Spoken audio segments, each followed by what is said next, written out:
Hi, Alan Stratton from Woodturning. In this video, let's turn this bowl out of pear from freshly harvested wet wood to finished well-turned bowl. The only thing of consternation on this bowl was this knot that showed up in the side that I was afraid of cracking or such. In the end, it just shrunk down in but stayed solid, so I'm happy. Other than that, it's a basic bowl that I love turning. Let's do it. After cutting this block of ornamental pear, I sealed it and put it in a plastic bag, since I expected to turn it fairly quickly. It turns out that I had left the stump of a branch that is now in the way. Out comes the chainsaw to get rid of it. Meanwhile, since the saw is out, I'll cut off the corners of the block to make it a little easier to rough turn. I've pressed the wood against the faceplate with live center pressure. Then I can start rough turning with my large bowl gouge. This is out of balance, so I have to keep the lathe speed quite slow until I can chip off the corners. I always want to start a cut stroke from the bottom towards the top to address the softer side grain. For now, I only want to get it round. As the corners go away, I can turn up the speed. However, there is some slippage against the faceplate that worries me.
Now that it is round, I need to cut a tenon before determining any shape.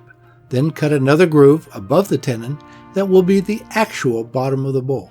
I don't rely on the tenon to provide the foot, but this groove does a better job of guiding my eye while the shape is firming up.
Now that it is mounted to a chuck, the wood is more stable. As is typical, there is some change in the axis from flipping it over. I decide I need some remedial work to true up the bowl from the earlier slippage and the nasty chunk of wood at the base. So I'm cutting a new mortise on the top side.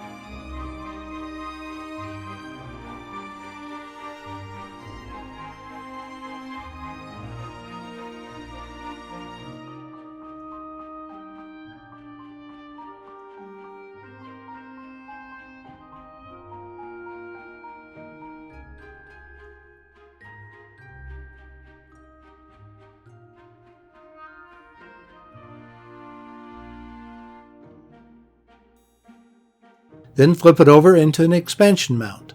After cleaning up the bottom, I can get serious about shaping the bowl.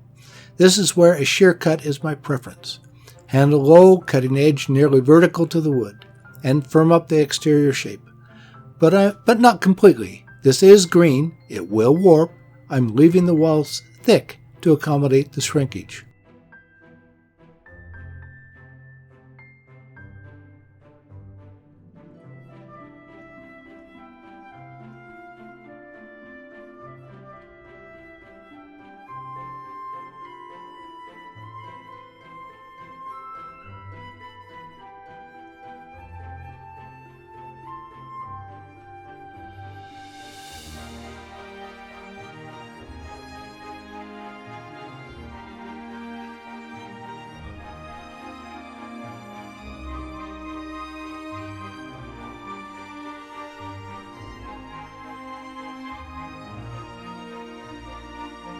Then reverse the bowl again. Not too much time lost. Now to get serious about hollowing the bowl. Here's where I like a hogging cut, starting at about 1.5 inches from the edge and cutting outward. This cuts out a lot of wood. The thing I have to watch out for is as the tool approaches the previously cut outer edge. Too far is a nasty catch. I always try to stop just a little shy. This leaves ridges, but these are easily cut with a standard cut outer to inner cut. I do not care about a perfect cut since I'll be going over this again after it dries.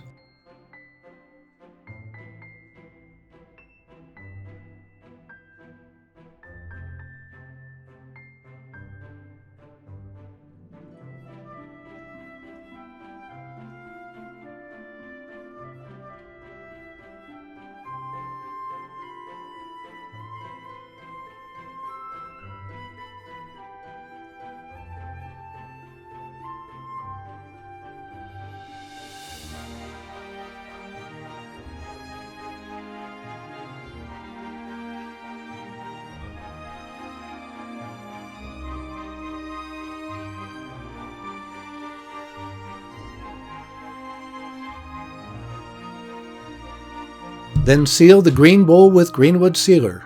After this, I can let it dry.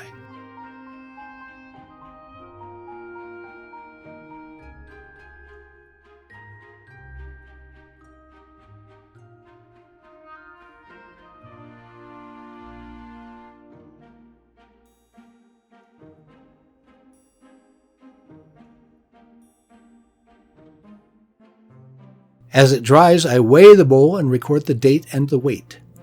When the weight stabilizes, it will be dry enough to do the final turn. It has lost about 22% of its weight. Now that it is dry, I'm worried about an area on the side, apparently where a branch went out. It has formed a little valley in the side of the bowl. We will see if there are any other side effects. One reason I did the extra work to clean up the bottom, way back when, was to have the original live center mark from the rough turning. This makes it easier and more true to press against a closed chuck with live center pressure. Yes, the chuck will mar the inside, but I will be turning that again shortly and removing any damage. After recutting the tenon, I shaped the exterior with my large bowl gouge with a shear cutting stroke. That will do.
I have lost track of how many times I've flipped this bowl over.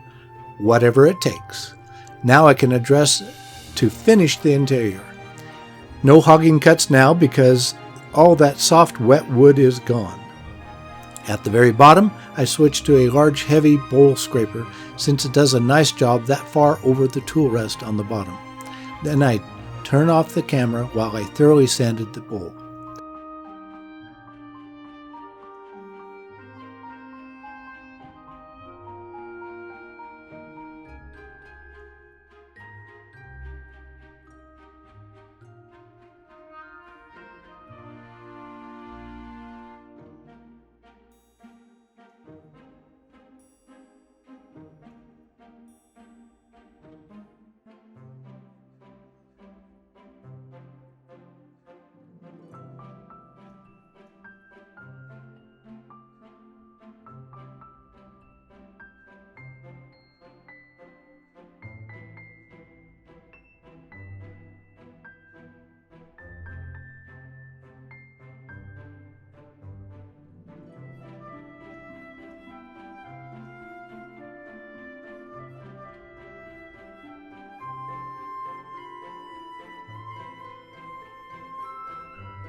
How about another mount, this time in the large coal jaws? I have to keep the speed low per the manufacturer's recommendation, but that makes it tough to tool the foot at low speed. A bowl gouge does the heavy work, a spindle gouge cleans things up, and a skew does some final shaping.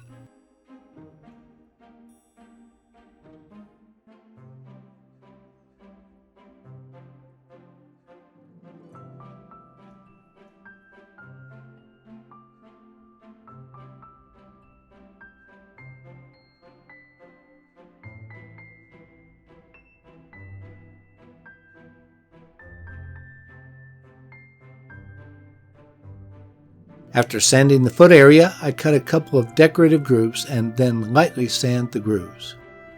Walnut oil will bring out the grain on this bowl. The pear grain is subtle but pretty. The color is mellow. There was no killer problem from that side branch I was worried about earlier. Just some tear out that I had to sand out. This bowl was about a year in the turning, but worth it. I keep a watch out for good wood after a windstorm.